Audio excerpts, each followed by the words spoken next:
Okay, I'm going to show two ways to evaluate this limit when the function has a square root in the numerator or in the denominator. The process is the same. And then I'm going to show you a method using L'Hopital's rule.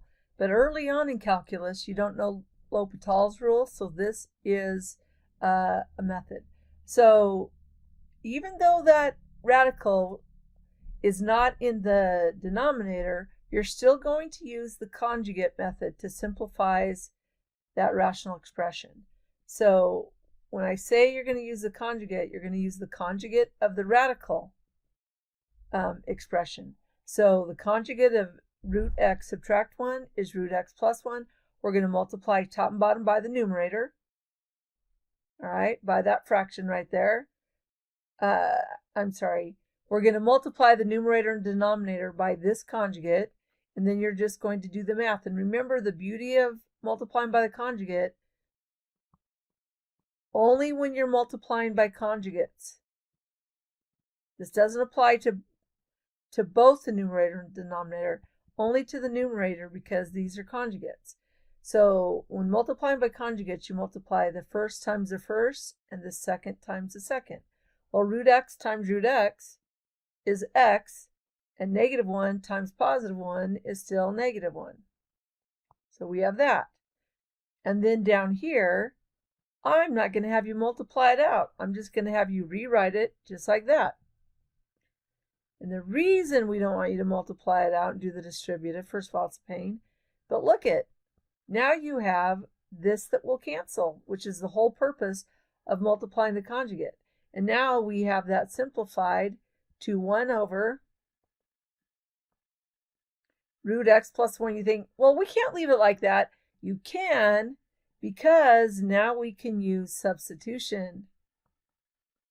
So we're going to rewrite it as a limit as x approaches 1 over square root of x plus 1. And now when you substitute the 1, well, the square root of 1 is 1. 1 plus 1 is 2. And you have 1/2. So this is the conjugate method. Conjugate method, which isn't too bad. I mean, it's annoying, but not too bad. The second is L'Hopital's, and later on in calculus. So for those of you that already know L'Hopital's, then this applies to you. So L'Hopital's rule, at least part of it, is that when you use direct substitution and you evaluate and get 0 divided by 0 or infinity divided by infinity, then that means this function, you can apply L'Hopital's rule. In fact, this is the notation. You would write 0 over 0, and then I would want you to write L'Hopital's, telling me, okay, now I'm going to use L'Hopital's. L'Hopital's rule then says when you have this result, either of those results, you can take the derivative of the, as you're taking the limit, take the derivative of the numerator and the derivative of the denominator. So we're going to rewrite that. And the derivative of root x subtract 1, well, the derivative of a constant is 0, so that's going to cancel. The derivative, remember, square root means x to the 1/2. The derivative would be 1/2 x to the negative 1/2, which could be rewritten as 1 over 2 x to the 1/2. Well, 1/2 is square root of x, so that's all I did there. And the square root again, the derivative of a constant is 0. The derivative of x is 1. I'm going to rewrite that in the more simplified. All right, and then look at, we're going to substitute. The square root of 1 is 1. 2 times 1 is 2.